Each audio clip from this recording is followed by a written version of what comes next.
Bismillahirrahmanirrahim. Assalamualaikum warahmatullahi wabarakatuh.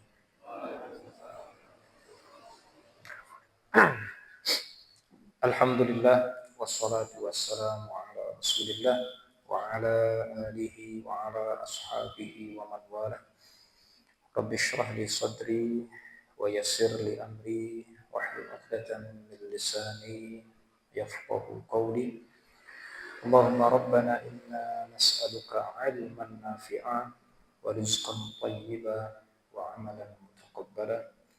Allahumma rabbana inna na'udzu bika minal faqri wal qillati wal dhillati. Allahumma amin.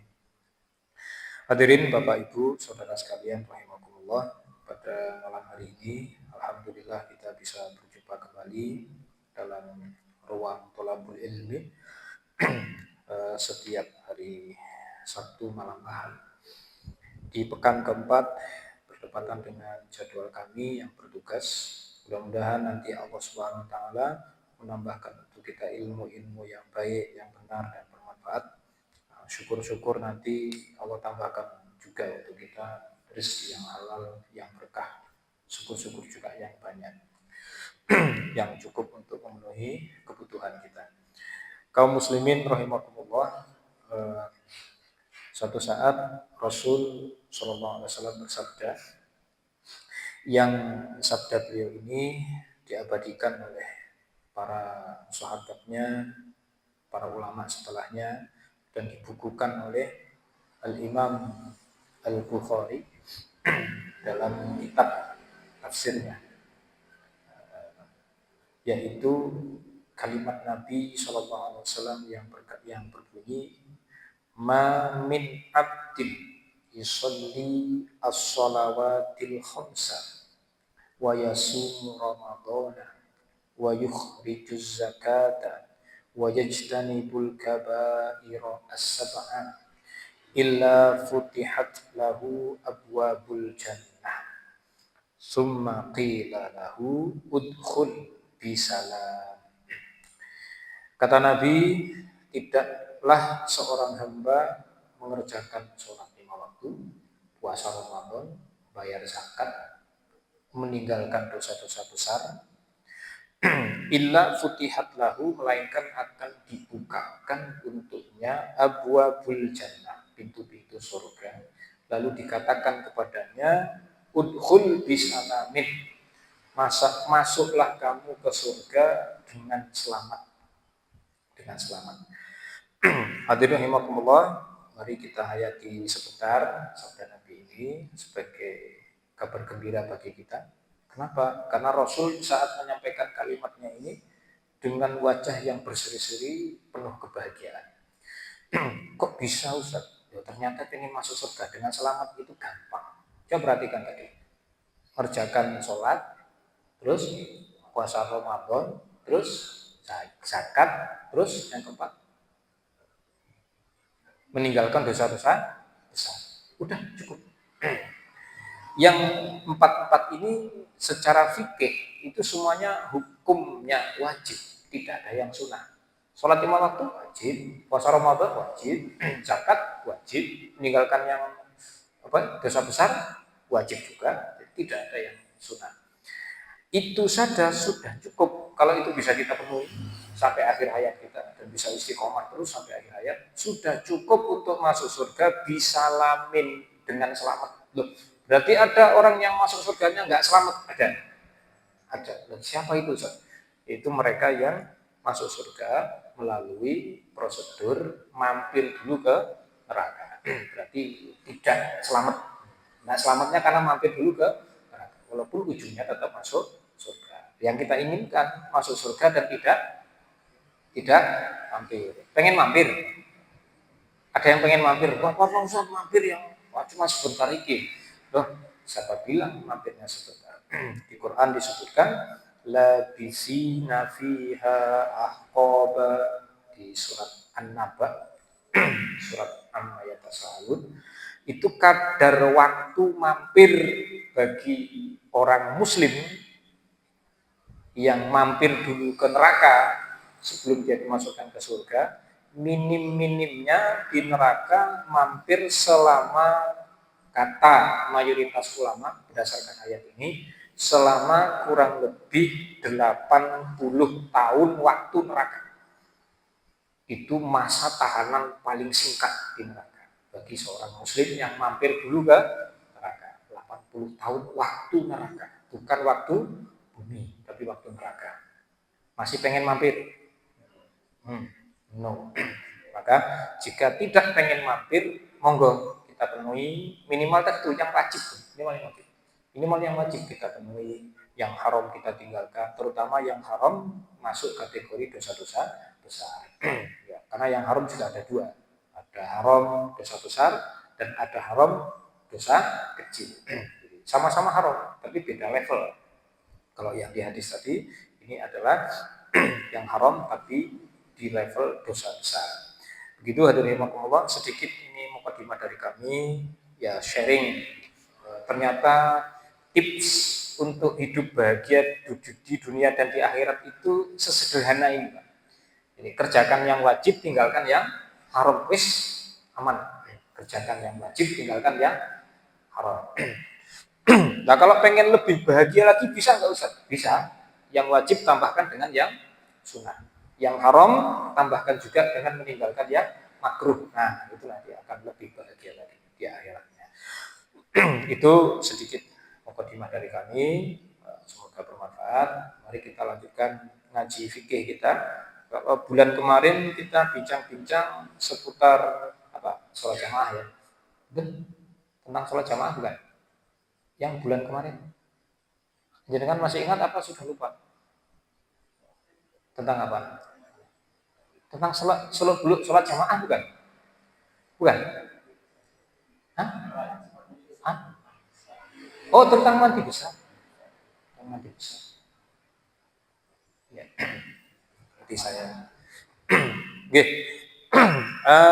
Kalau saya masih punya PR, yang maksudnya ada pertanyaan yang belum sempat saya jawab, monggo jenengan sampaikan kembali biar bisa saya bahas. Tapi kalau memang tidak ada PR, ya berarti kita lanjut ke tema berikutnya. Mungkin ada yang mau ditanyakan dulu, Bapak Ibu.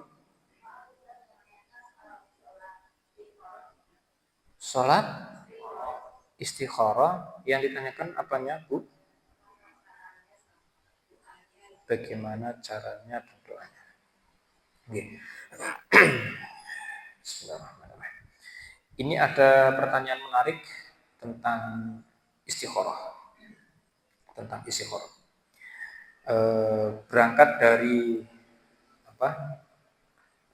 sabda Nabi, tidak akan menyesal orang yang beristikharah. Tidak akan menyesal orang yang beristikharah. Ini saya bacakan kalimat Rasul. Tidak akan menyesal orang yang istikharah dan tidak akan kecewa orang yang bermusyawarah.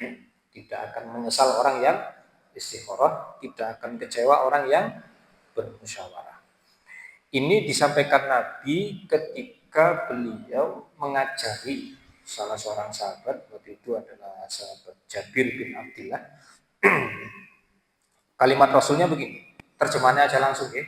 Apabila seorang di antara kamu mempunyai rencana untuk melakukan sesuatu, ini kalimat ini umum, rencana untuk melakukan sesuatu, hendaknya dia melaksanakan sholat sunnah 2 rakaat, kemudian membaca doa berikut ini. Doanya memang cukup panjang. Oke. Sholat sunnah 2 rakaat, apa namanya? Ya sholat istikharah. Kapan waktunya? Bebas, bisa kapan saja. Terutama di waktu-waktu yang mustajab untuk sholat dan untuk doa. Contohnya tengah malam atau sepertiga malam yang ketiga, atau saat hujan turun, atau apalagi, atau di tempat-tempat tertentu yang memang istimewa. Mungkin jangan ada kesempatan untuk berangkat haji atau umroh di Masjidil Haram atau di tanah suci. Atau hari-hari tertentu yang itu harinya istimewa, hari Jumat. atau di waktu tertentu di hari Jumat yang juga sangat istimewa, itu bisa dimanfaatkan. Itu untuk sholatnya. Sedangkan untuk doanya, apakah doa ini harus selalu disertai dengan sholat terlebih dahulu? Tidak. Tidak. Jadi untuk doa istikharahnya, kalau tadi kan sholatnya gimana Bapak Ibu? Saya pisahkan ya. Yang satu tadi sholatnya dulu, sekarang baru doanya. Kalau ingin komplit berarti sholat dulu baru doa. Tapi kalau pengen doanya saja, apa bisa Ustaz? Ya bisa juga. Tidak mesti ada sholatnya. Kalau doanya malah lebih fleksibel, bisa dipakai kapan saja. Mungkin setelah saat dengan berkendaraan, sedang safar. Safar itu kondisi mustajab napa mboten? Ya, apalagi safar pas turun hujan. Wah, wis. Ini istimewa ini. Apalagi safarnya hari Jumat, tengah jalan turun hujan. Mantap ini. Pokoknya terkumpul beberapa waktu yang mustajab. Ini dipakai saja. Terus gimana Ustadz? Ya berarti hafalkan dulu doanya biar bisa dipakai setiap saat tanpa harus repot melihat contekan. Nah, kalau belum hafal gimana Ustaz? Atau menghafalkan kalimat Arabnya ini susah karena kalimatnya cukup panjang, kosakatanya ada yang cenderung menyulitkan. Gimana Ustaz? Ya minimal bahasa Indonesianya. Minimal dihafalkan bahasa Indonesia secara berurutan. Nanti akan saya bacakan doanya. Terus penggunaannya untuk apa saja Ustaz? Ya untuk apa saja? Apa saja? Rasul mengatakan kalau kalian punya rencana untuk melakukan sesuatu. Dan sesuatu itu apa? Ya apa saja. Nah banyaknya orang atau kebanyakan orang kalau menggunakan doa istikharah atau sholat istikharah itu biasanya kan kalau mau nikah tok. Betul? Iya kan? Iya. Padahal ini doa universal loh. Bukan hanya untuk urusan nikah, urusan segala macam urusan. Rasul sudah mengatakan tidak akan menyesal orang yang istikharah, tidak akan kecewa orang yang bermusyawarah. Ya, terutama istikharahnya itu. Berarti kalau ada orang yang menyesal karena melakukan sesuatu, aduh, coba dulu saya tidak mengerjakan ini. Nah, mungkin dulu dia tidak istikharah dulu. Kenapa kok itu dia kerjakan? Masalahnya apa saja? Ya apa saja, monggo. Ya masalah nikah ya oke, masalah masukkan anak ke sebuah sekolahan ya oke, masalah ini mau tetap tabungannya buat haji atau mau umroh duluan ya silahkan. Mau apa lagi Pak? Apalagi yang perkara-perkara yang membuat kita bimbang, ragu-ragu, ini mau dikerjakan atau tidak. Masalah apa lagi? Hah? Masalah kerja misalnya ini perusahaan ini baik gak ya kalau saya kerja di sini, kalau saya daftar di sini dan seterusnya. Ya, kalau ragu terhadap sesuatu mau minta pilihan yang memantapkan hati ya istikharah saja. Tidak mesti urusan nikah. Bahkan urusan duniawi juga bisa. Bisa. Ini mohon maaf. Contohnya ini saya mau beli mobil apa enggak? Nyambung nggak Pak?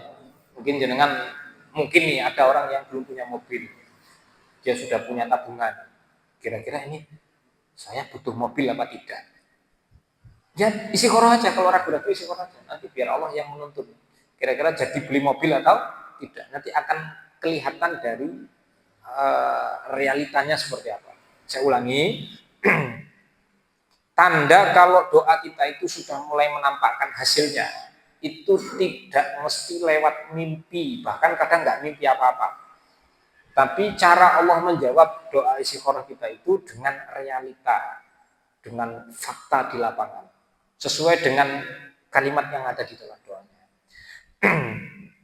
Apa itu? Kalau Allah memilihkan kita yang itu, yang A misalnya, berarti nanti kita akan dimudahkan untuk mengerjakan yang A itu. Padahal mungkin awalnya dalam pikiran kita, ini pilihan paling sulit. Ternyata malah jalannya itu yang paling mudah. Allah punya caranya sendiri untuk membuat yang nampak sulit itu menjadi mudah. Allah punya cara sendiri. Yang itu di luar perkiraan kita. Oh berarti jawaban istikharah saya A. Itu kalau sudah jawabannya begitu, jangan dikhianati. Jangan tetap maksa milih B. Anda akan kecewa. Anda akan kecewa. Kalau sudah pasrah dengan istikharah, berarti siap dengan, kalau berani beristikharah berarti siap dengan hasilnya. Siap dengan keputusan apa yang nanti akan Allah pilihkan untuk kita. Jadi kalau sudah berani beristikharah, berarti ini menunjukkan tingkat ketawakalan yang tinggi kepada Allah. Begitu nanti sudah menampakkan tanda-tanda doanya dikabulkan, maka ya mau tidak mau apa ya? Ya itu pilihannya yaitu. Kalau milih yang lain nanti Anda akan kecewa. Pasti begitu. Kira-kira berapa lama Ustaz doa istiqoroh ini untuk dirutinkan? Paling tidak 1 bulan. Paling tidak 1 bulan. Setiap hari yang diminta hal yang sama. Ya Allah gini, ya Allah seandainya ini begini gimana? Kalau ini gini gimana? Itu dikeluhkan aja. Nah, coba kita lihat doanya seperti apa. Ini hadis ini sahih ya Bapak Ibu. Nanti kalau ada yang butuh doanya dan jenengan belum tahu bisa saya share. Tapi kalau jenengan bisa nyari sendiri ya monggo. Allahumma inni astakhiruka bi'ilmika wa astaqdiruka biqudratika wa as'aluka min fadlikal azim fa innaka taqdiru wa la aqdiru wa ta'lamu wa la a'lamu wa anta 'allamul ghuyub. Ini mukaddimahnya. Mukaddimahnya sudah seluar biasa ini Pak. Menunjukkan kepasrahan kita, pengakuan kalau kita bodoh, pengakuan kalau kita lemah. Kita ngaku kita ini bodoh, kita ngaku kepada Allah kalau kita ini lemah. Perhatikan kalimatnya.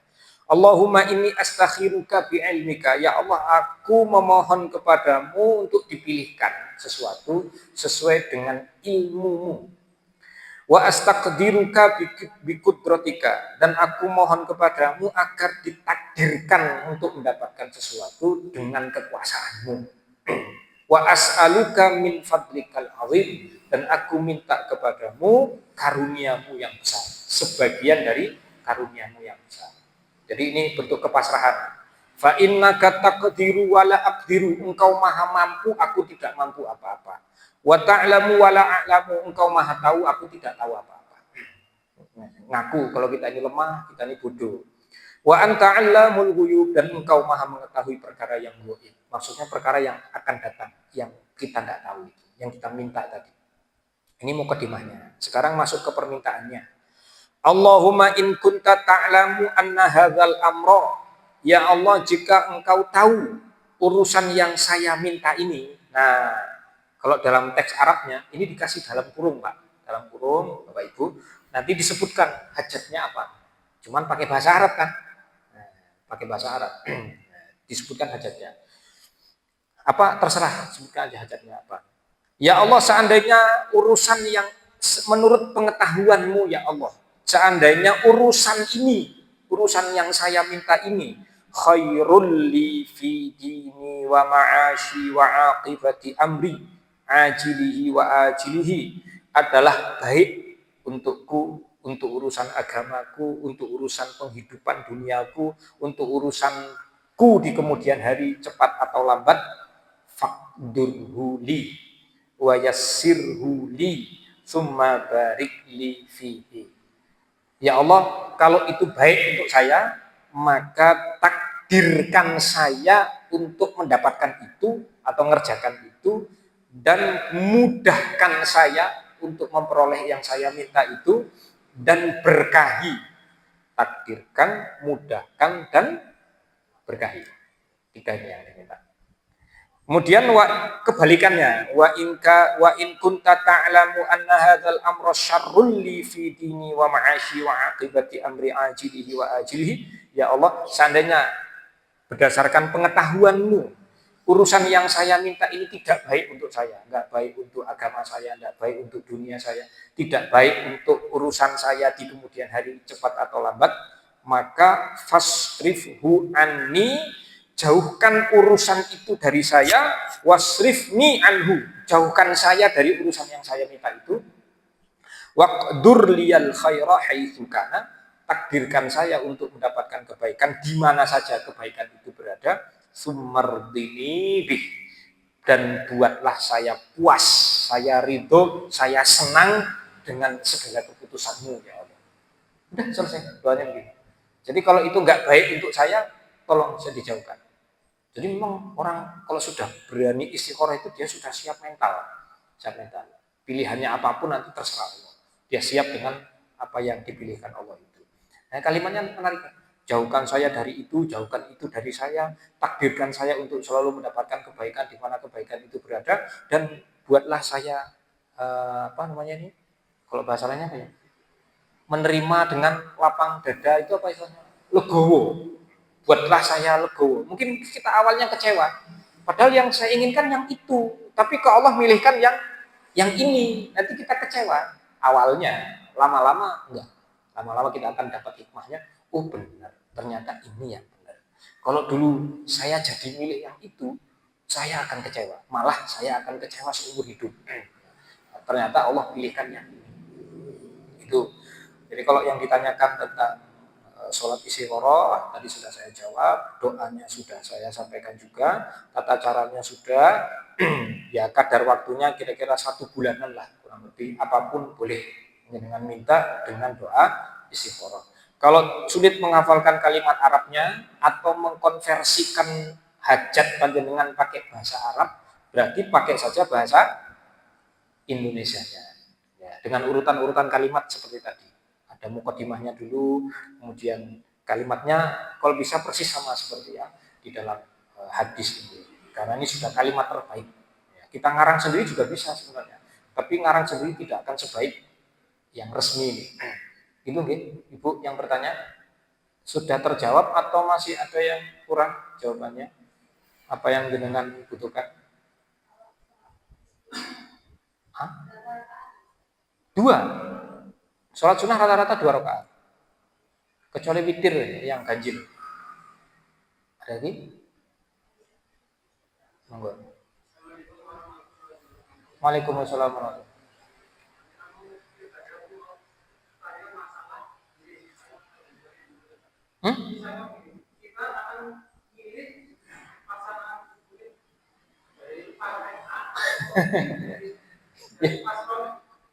Iya, iya, iya. Oke, oke, makasih. Terus ada orang lain kasih amplop ini. Jangan amplop supaya mirip B. Gitu ya. Tapi kita supaya mirip B, kita ini miripnya B kata jadi pemberian uang saya terima bukan karena kemarin oleh orang yang berjuang.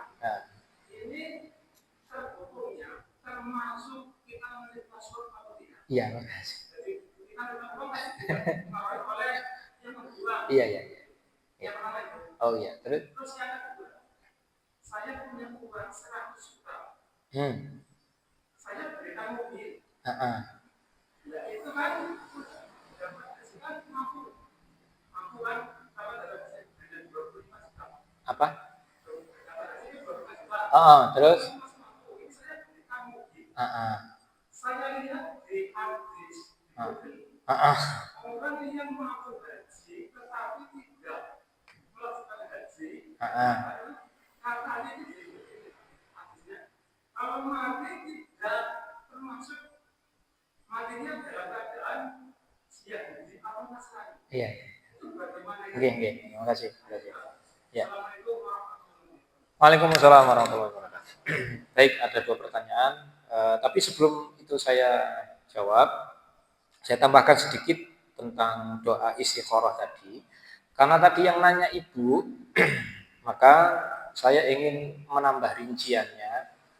Kalau yang ingin diminta kepada Allah itu perkara yang berkaitan dengan rumah tangga, berarti yang mestinya melaksanakan sholat dan doa istiqoroh itu siapa? Bapak atau suami? Bukan ibu. Ya ibu nanti dia membantu ya. Tapi yang paling utama itu justru malah bapak, karena dia pemimpinnya, dia kepala rumah tangganya. Apalagi itu misalnya untuk kebutuhan anak atau kebutuhan rumah tangga dia, nah itu mestinya bapak, ya bukan ibu. Ibu nanti bisa diajak untuk bantu ya, tapi yang utama adalah bapak. Ya kecuali kalau bapak tidak ada, mungkin karena single parent, ya bisa. Kalau begitu ya seadanya saja. Itu tambahan dari kami. Kemudian berikutnya tentang suap menyuap. Rasul bersabda, ar-rashi wal murtashi finnar. Yang menyuap dan yang disuap sama-sama masuk neraka. Oke. Ini agak berat ini pertanyaan ini. Kenapa? Karena nampaknya itu kan sudah umum Pak di mana-mana, bukan hanya di sini. Mungkin nasional itu levelnya, atau malah internasional, jangan-jangan. Bukan hanya di negeri kita. Jadi apa namanya, money politik, politik uang itu ya, itu sebenarnya haram jelas. Hukumnya jelas haram. Nanya ke ulama manapun mesti jawabannya haram, itu sudah pasti haram. Oke. Yang jadi masalah ini begini Pak. Kalau seandainya panjenengan tidak menerima itu, kira-kira keselamatannya terancam nggak? Gimana? Kalau kita tidak nerima itu loh, itu kira-kira keselamatannya terancam apa tidak? Tidak. Berarti tidak dalam kondisi darurat. Tidak dalam kondisi darurat. Kalau tidak darurat, berarti yang haram tetap haram. Dia tidak akan berubah menjadi halal. Yang kedua, kalau pemberian itu misalnya hanya sebatas hadiah, ini kalau masalah umum nih Pak, masalah umum, bukan pilkada atau pilpres atau apalah. Kita dikasih orang tanpa kita minta, boleh nggak kita tolak? Kita dikasih orang bentuknya hadiah atau hibah tanpa kita minta, tiba-tiba aja orang itu pengen ngasih, boleh ditolak nggak? Paham nggak Pak pertanyaannya? Boleh ditolak nggak? Tiba-tiba aja orang ngasih hadiah kan jenengan, boleh ditolak nggak? Tanpa ada pamrih apapun ke kita, pokoknya dia ngasih aja. Boleh ditolak apa tidak? Tidak. Jawabannya tidak, karena nanti akan menyakiti hati si pemberi. Kan tidak diminta. Nah, Rasul dulu begitu Pak. Jadi kalau kamu nggak minta, ya jangan ditolak, karena kita tidak minta. Nah masalahnya ini pihak pemberi ini ada pamrihnya, ada maunya. Maunya itu tadi itu, biar pasangannya dicoblos. Itu jelas bentuk apa namanya? Bentuk apa Pak? Iya, saya paham. Pokoknya orang urusan. Saya tetap akan milih itu walaupun kamu nggak ngasih duit kan gitu kan? Ya saya paham. Cuman kalau kita berani dan itu tidak mengancam keselamatan kita, tolak saja. Maaf, saya memilih ini bukan karena uang. Karena menurut saya Pak, sejarah membuktikan siapapun pemimpin di muka bumi yang kekuasaannya dia peroleh dengan cara uang, itu pasti akan merusak di muka bumi. Sudah pasti. Mau tahu ayatnya? Mau saya bacakan ayat? Oke? Iya apa tidak nih? Biar saya dianggap tidak omong kosong gitu loh Pak. Saya suka dengan surat ini. Suka sekali. Ada di Quran itu satu surat yang kalau diterjemahkan artinya adalah negeri atau negara. Surat apa?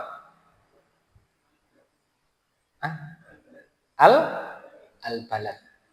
Jangan tidak penasaran toh dengan surat ini. Kok ada surat di Quran yang penamaannya menggunakan kosakata yang artinya itu negara atau negeri.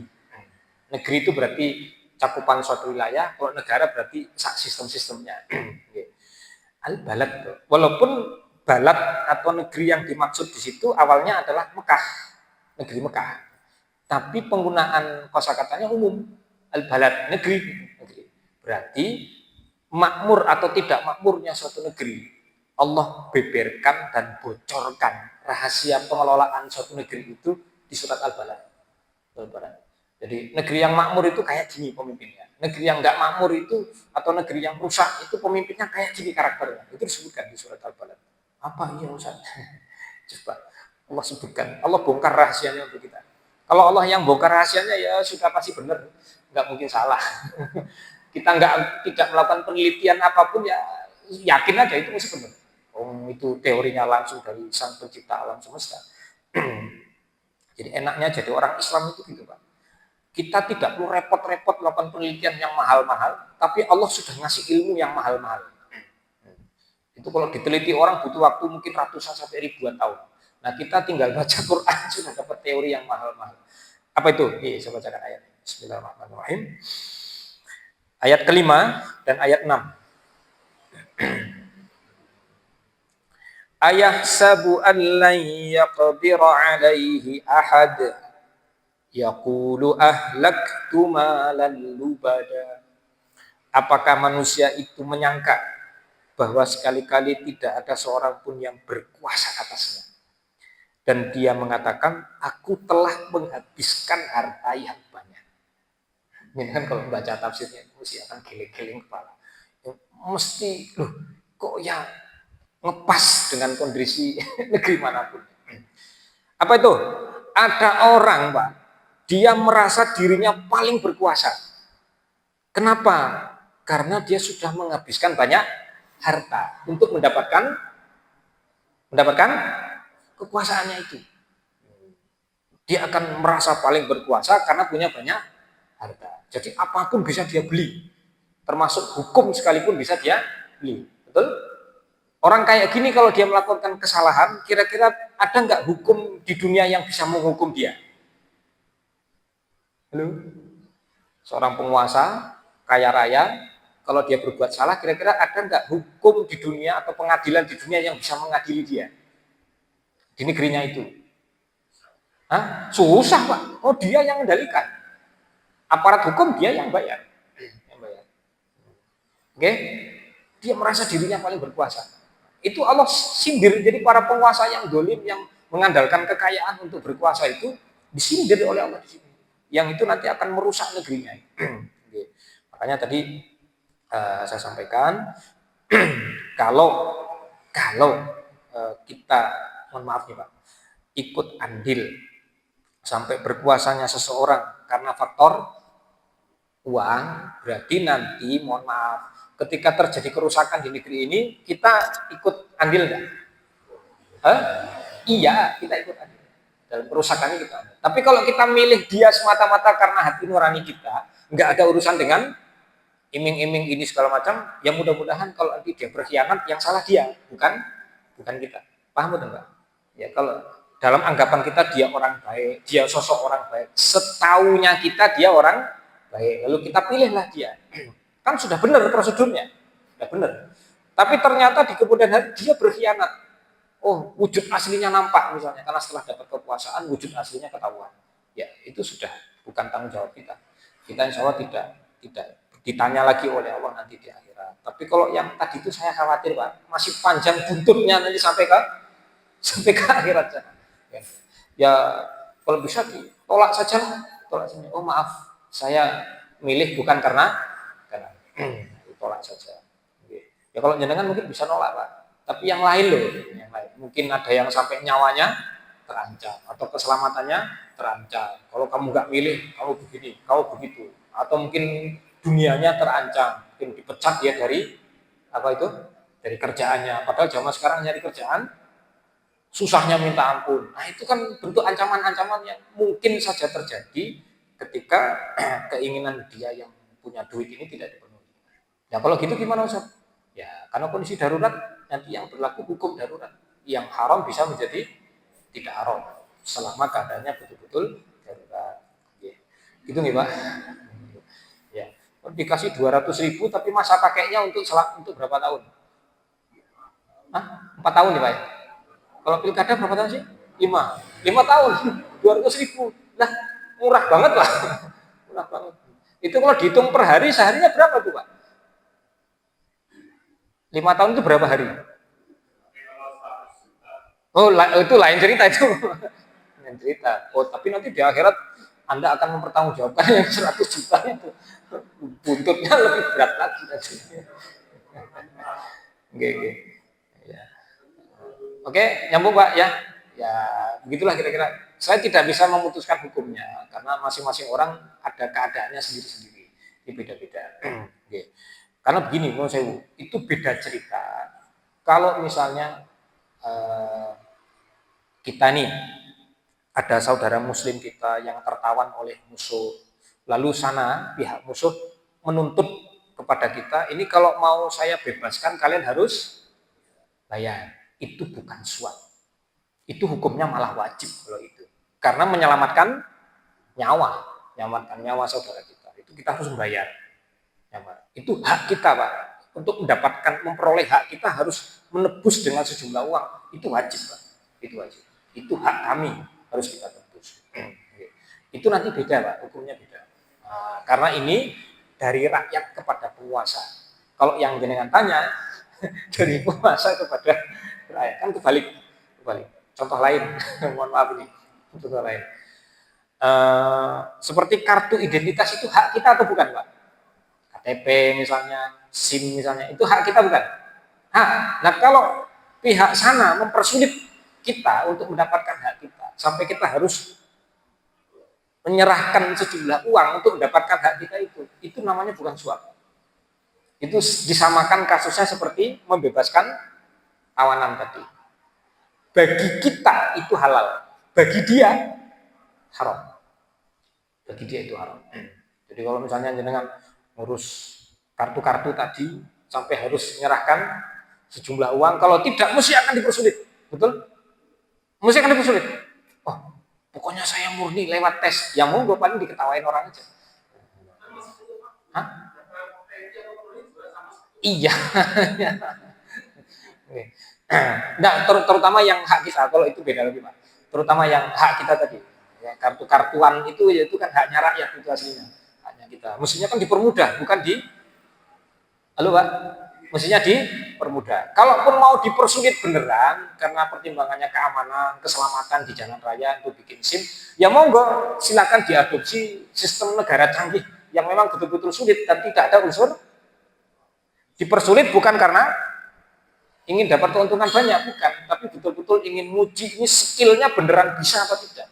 Kalau lulus berarti memang orang yang ahli beneran, silahkan kamu turun ke jalan raya. Kalau tidak lulus, ya nggak boleh, memang nggak layak. Gitu, Pak. Kalau memang betul begitu, jujur-jujuran ya oke dong, nggak apa-apa. Fair saja. Tapi kalau dipersulit karena harus ini bayar, nah itu masalah. Bagi kita, insya Allah itu halal, tapi bagi si penerima itu haram. Itu masuk kategori suap bagi mereka, tapi tidak bagi kita. Walau alam bisawab. Saya kira sudah cukup untuk pertanyaan pertama. Yang kedua, mengenai orang yang punya uang sekian ratus juta, dia sebenarnya mampu untuk berangkat haji, tapi malah buat beli mobil. Oke, sekarang kita tanya dulu, sebenarnya standar mampu untuk berangkat haji itu apa sih? Apakah mesti harus punya uang? Apakah orang punya uang misalnya 25 juta, semua orang yang punya uang senilai itu otomatis wajib berangkat haji? Apakah itu apa namanya, kriteria wajib berangkat haji? Apakah cuma itu? Karena nunggu sewu, bisa saja ada orang punya duit 25 juta, tapi di belakang dia banyak tanggungan. Ini anaknya mau daftar kuliah, atau mungkin anaknya ini bulan depan mau nikah misalnya, atau untuk bayar semesteran anaknya dan seterusnya, atau ini rumahnya mau rubuh, mau direnovasi dulu, atau dia memang butuh mobil, memang lebih butuh mobil daripada butuh apa untuk berangkat haji. Karena kalau daftar sekarang itu nanti berangkatnya kapan? Kalau jalur resmi, berapa tahun, Pak? 30 tahun ya? 30 tahun ya? Kurang lebihnya kan ya? Loh, nah sedangkan umur dia saja hari ini kan sudah umur 60 tahun, baru punya duit 100 juta saat umur 60 tahun. Itu kalau daftar haji berangkatnya berarti dia umur berapa? Kira-kira masih hidup nggak? Ya udahlah, paling diparuh aja, yang ini yang 80 juta buat beli mobil, yang 20 juta untuk berangkat umroh, kan bisa. Atau mungkin nambah sedikit lah nanti dapat umroh. Kalau bisa. Jadi keadaannya tidak bisa diputuskan begitu saja, hanya mentang-mentang punya duit 100 juta. Jadi banyak pertimbangan. Gitu, Pak. Kalau tidak jalur resmi, bayarnya malah lebih mahal lagi. Berapa sekarang, Pak, yang jalur furoda, jalur apa itu? Haji plus saja misalnya di atas 200 juta kan. Yang furoda bisa di atas 300 juta. Gitu, Pak. Jadi tidak semata-mata hanya karena punya uang terus otomatis wajib berangkat haji. Nggak mesti gitu. Jadi banyak pertimbangan. Karena yang wajib haji itu ya bukan hanya yang punya duit, masih banyak yang lain. Kadang kadang cara Allah manggil orang itu berangkat haji unik, Pak. Bisa saja dia nggak punya uang sama sekali, tapi dipanggil oleh Allah. Ya berangkat, ya berangkat. Bisa mungkin dapat hadiah dari orang. Ini kamu saya berangkatkan haji, hadiah. Padahal dia mungkin secara ekonomi biasa aja. Tiba-tiba ada panggilan dari Allah Taala, berangkat ya. Jadi betul kata para ulama itu, orang yang berangkat haji itu bukan orang kaya, Pak. Tapi orang yang bisa berangkat haji itu bukan orang kaya, tapi orang kudu sing sugih, Pak, tapi sing diundang. Siap, bukan yang kaya tapi yang diundang oleh Allah Taala. Urusan teknis, kamu nih kaya nih sudah wajib haji, itu urusan dia. Tapi jadi atau tidaknya dia berangkat itu urusan Allah. Urusan Allah. Ya kalau dia memang kaya betulan, semua faktor terpenuhi, semua syarat terpenuhi, kok tetap nekat nggak mau berangkat haji, nah itu baru nanti terkena dosa besar. Bisa sampai pada level murtad, Pak. Bisa sampai pada level murtad, keluar dari agama Islam, kalimat syahadatnya batal kalau semua syarat terpenuhi. Tapi kalau cuma sekedar punya duit sekian, syarat-syarat yang lain belum diteliti, ya tentu belum bisa kita putuskan. Gitu, Pak.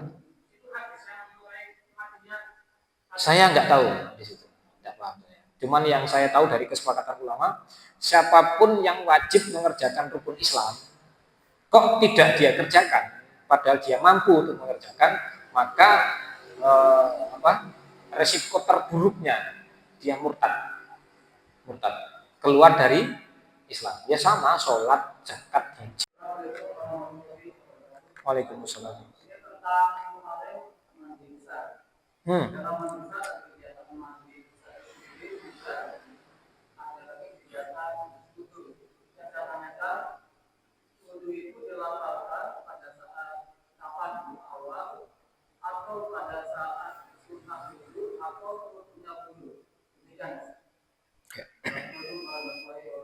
Waalaikumsalam. Isya? Ya, itu. Iya. Enggak, itu beneran Isya berarti? Oke. Monggo kepada muadzin untuk memadakan adzan, nanti kita lanjut setelah adzan. Kita jawab nanti setelah adzan insyaallah. Ini jam.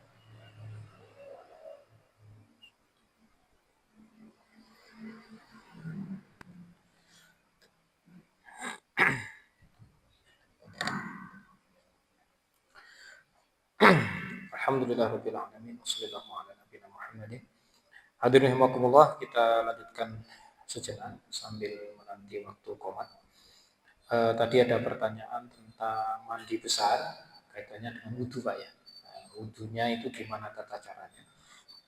Yang pertama, kita ulang lagi sekilas, mandi besar itu yang diwajibkan hanya 3. Yang pertama niat, yang kedua membersihkan semua najis yang masih menempel di tubuh, yang ketiga mengguyur seluruh tubuh dengan air, seluruh tubuh, kulit, rambut semuanya terbasahi. Udah cukup.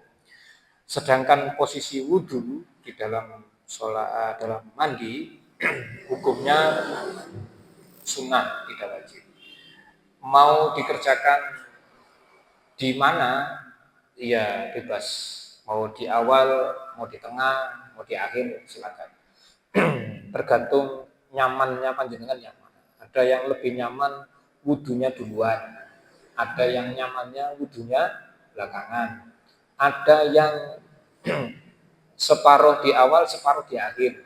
Jadi di awal wudhunya separuh, maksudnya anggota wudhunya tidak semua, mungkin baru sampai kepala, jadi disisakan kaki, nanti yang terakhir baru kaki setelah selesai mandi. Oke, tapi ini pun mandinya cepat, bukan mandi yang lambat, bukan. Jadi sudah tidak diselingi lagi dengan sabunannya udah beres, sudah selesai dibilas. Gitu, Pak. Nah, seandainya tidak wudhu gimana, Ustaz? Ya nggak apa-apa, tidak ada pengaruhnya terhadap sah atau tidak sahnya wudhu, mandi, maaf. Nah, sedangkan kalau ingin lebih afdol tentu dengan mandi, dengan wudhu itu lebih afdol. Itu, Pak. Nah, maksud saya begini, masing-masing kita ini kan keadaannya beda-beda, Pak. Ada orang kalau habis mandi itu mesti pipis lagi. Gitu. Nah, kalau gitu gimana? Wudhunya kapan? Mending di akhir saja. Atau mau wudhu 2 kali juga nggak apa-apa, di awal wudhu, di akhir juga wudhu. Toh pertimbangannya mau banyunya akeh iki terserah gitu kan. Nah, tapi siapa tahu kan ada pertimbangan lain. Kalau ada orang yang habis mandi sih oke-oke aja, dia tidak buang air lagi setelah mandi, ya mending kalau gitu wudhunya di awal saja. Walau alam. Itu nih Pak, ya terserah. Biasanya yang mana itu aja yang dipakai. Itu atau sekali-kali mau nyoba di tengah boleh, nyoba di akhir boleh, nyoba di awal boleh, dicoba semua aja. Nanti kira-kira yang cocok yang mana nggak ada masalah. Karena memang secara teknis para ulama menyampaikan demikian. Jadi bebas. Ya. Cukup Pak ya. Hah? Oh, lafal wudhunya. Hah?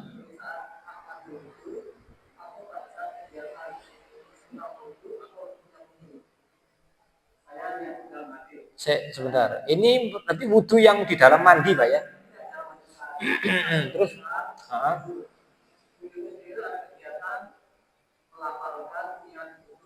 hmm.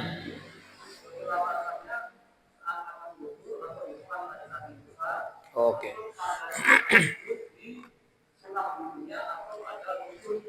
Ya, makasih. Kalau yang ditanyakan tentang melafalkan niat, at-talaffudzu bin niyati, melafalkan niat, dan spesifiknya adalah wudhu. Eh, para ulama sepakat niat itu pekerjaan hati. Oke, itu yang pertama dulu, biar kita tidak lupa. Dan sebagian ulama menyarankan, menganjurkan, menyatakan sunnah agar niat yang di hati itu dilafalkan. Nah, yang seperti ini memang betul pendapatnya ada di mazhab Syafi'i. Juga nanti sebagian ulama Hanafi itu juga menganjurkan kalau berniat dilafalkan. Entah diawali dengan nawaitu atau dengan kalau sholat ya biasanya usolli dan seterusnya. Monggo. Nah, berikutnya adalah kapan waktunya melafalkan niatnya, kan gitu ya. Jawabannya adalah sebelum membasuh wajah atau bersamaan dengan membasuh wajah. Itu tempat untuk berniat yang apa? Niat untuk wudhu Pak ya. Sedangkan niat untuk mandi ya di awal sebelum mandi tadi. Apakah niat wudhu dengan niat mandinya bisa dijadikan satu? Bisa, kalau waktunya cepat. Jadi jeda antara mandi dengan wudhu itu tidak terlalu jauh, karena dengan wudhunya diawalkan, ya kan dia berdekatan. Itu bisa. Ya monggo dengan pilih yang mana. Tapi kalau wudhunya ternyata diakhirkan, berarti niat wudhunya juga diakhirkan juga. Dia gandeng dengan wudhunya, tidak gandeng dengan niat mandi. Sudah terjawab ya. Oke. Sebentar, ini pangapunten. Jadi saya penasaran dengan pertanyaan Pak Cinten tadi Pak tentang mati Yahudi atau Nasrani tadi. Hah? Parno, Pak Parno, ya. Jadi saya tadi penasaran mumpung ada waktu, jadi saya coba cari-cari. Ini saya ketemu jawabannya. Sebentar.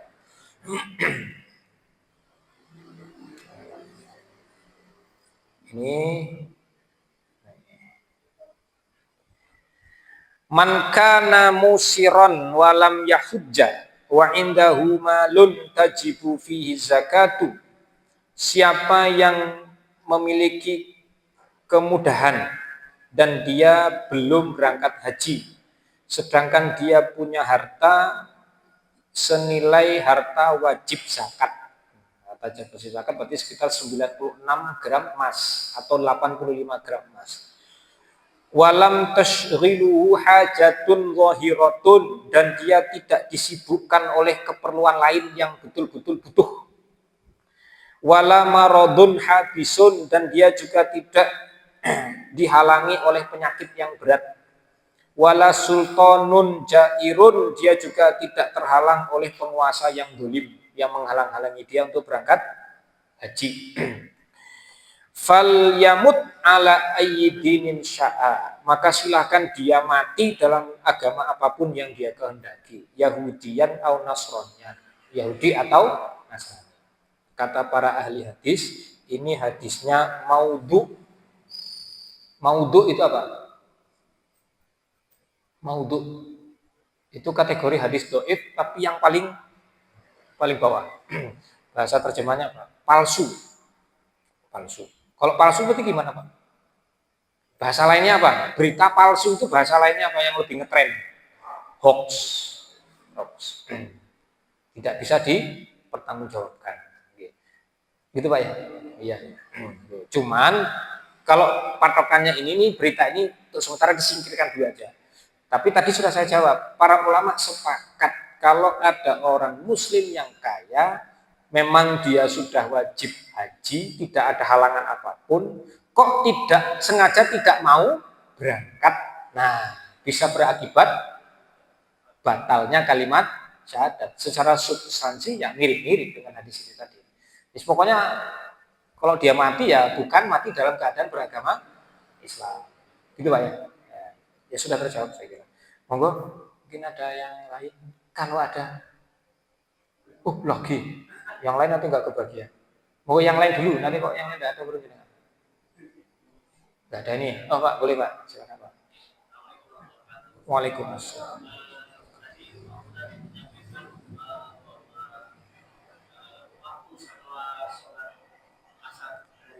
Ya, waktu mustajab. Ya. Boleh apa tidak? Ya. Makasih. Yang pertama, ada 5 waktu yang dilarang untuk melaksanakan sholat. Oke, yang pertama, ba'da sholat subuh. Oke, yang kedua, saat matahari sedang terbit. Yang ketiga, saat matahari persis berada di tengah-tengah menjelang zuhur. Yang keempat, setelah asar. Yang kelima, saat matahari sedang terbenam. Saat matahari sedang terbenam. Oke.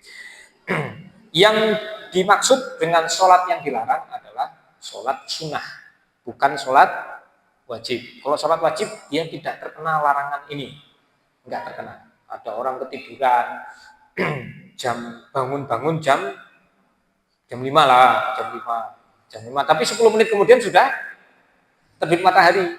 Begitu beres-beres ke belakang, selesai resik-resik, wudhu, pakai pakaian yang sempurna untuk sholat, ternyata persis terbit matahari. Gimana? Apa yang harus dia lakukan? Nunggu matahari agak meninggi dulu atau langsung sholat subuh? Langsung, nggak boleh nunggu. Karena itu sholat wajib, jadi dia tidak terkena halangan. Yang kedua, sholat sunnah yang dilarang dilakukan pada 5 waktu ini adalah sholat sunnah yang berkaitan dengan waktu. Sholat sunnah yang berkaitan dengan waktu. Apa contohnya? Duha. Duha, dari namanya saya sudah ketahuan, itu waktu, itu kan nama waktu, duha. Sholat ba'diyah dan qobliyah. Apalagi yang ada hubungannya dengan waktu. Halo? Kalau dia tidak berhubungan dengan waktu, misalnya berkaitan dengan tempat, maka tidak terkena larangan. Contohnya apa? Tahiyatul masjid. Itu dia tidak berkaitan dengan waktu. Pokoknya kapanpun masuk masjid, ya tahiyatul masjid. Kapan saja. Dia berkaitan dengan tempat. Nah, sholat istiqoroh termasuk yang berkaitan dengan waktu atau tempat atau yang lain. Apakah itu dikhususkan waktunya? Enggak, aslinya dia bebas. Oke. Cuman kalau dengan ragu, ya jangan. Karena tadi sebenarnya saya tidak spesifik membahas sholatnya. Kalau pas nyebutkan asar ba'da asar di hari Jumat, saya lebih khusus menyebutkan tentang doanya. Jadi doanya saja, doanya tok, tidak pakai sholat, itu bebas. Kapan aja bisa mau doa tok. Itu ya Pak. Jadi saya tadi sebutkan tentang doanya saja, kalimat doanya saja itu lebih fleksibel, kapan saja bisa kita pakai. Jadi kalau nunggu ada sholatnya, ya nanti dipilihkan waktu yang pas. Tapi kalau ngambil doanya saja, itu waktunya bebas, fleksibel, kapan saja bisa. Sambil apa sih Pak ya? Jadi kan mungkin bawa kendaraan daripada bengong di lampu merah. Berapa menit sih di lampu merah itu?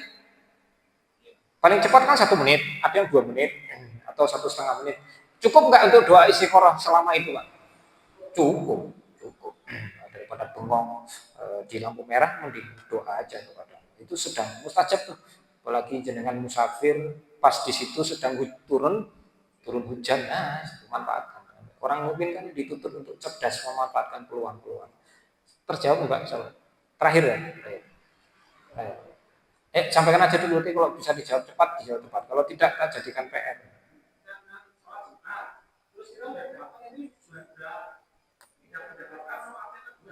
Eh?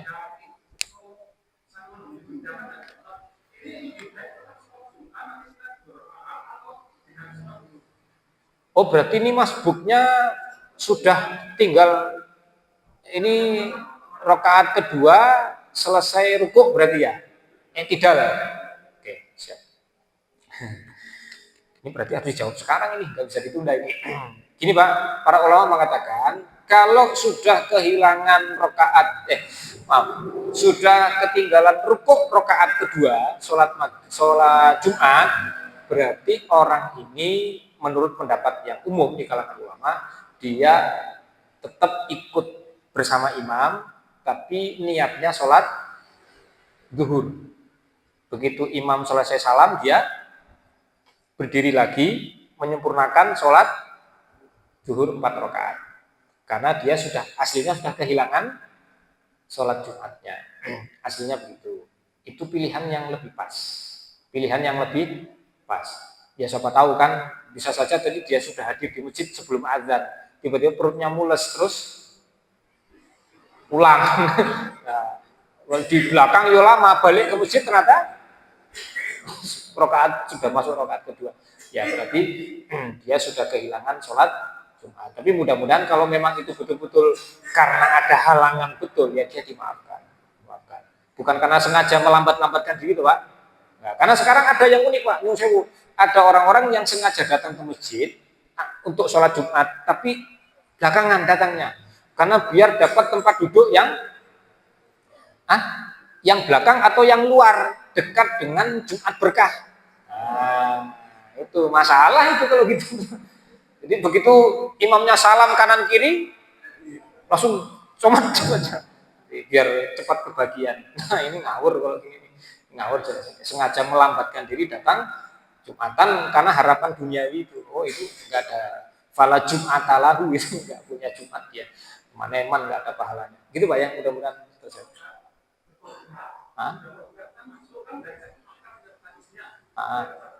Terus? Nggak masalah. Lo kan malaikat nggak apa-apa nggak nyatet, tapi kan Allah nyatet Pak. Emang disangka yang nyatet cuma malaikat toh? Nggak apa-apa.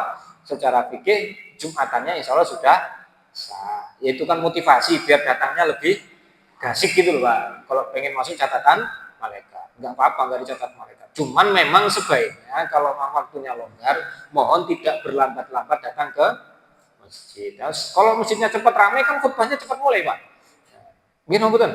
Ya Jumatan terlambat itu mulainya bisa saja karena nunggu jamaahnya belum datang, mengandalkan azan dulu baru pada mau datang. Di masjid dekat saya itu sampai dipanggil-panggil Pak sama ininya, ketua tamirnya, kepada warga harap segera hadir. Kayak mau sholat Idul Fitri, Idul Adha loh Pak, dipanggil-panggil. Masya Allah. Ini segera mau dimulai sholatnya ya karena yang datang masih sedikit. Ya itu kan nggak pas. Itu dulu saya kira, semoga bermanfaat. Insya Allah nanti kita lanjutkan lagi di pertemuan depan. Jadi kalau ada unek-unek seputar fikih bisa jangan simpan dan bisa kita bahas di majelis kita. Kekurangan kesalahan dari kami pribadi mohon dimaafkan dengan sebesar-besarnya. Nah, kebenaran dari Allah, kita berharap berdoa semoga ilmu yang kita pelajari betul-betul bermanfaat. Semoga Allah tambahkan untuk kita rezeki yang halal, yang berkah.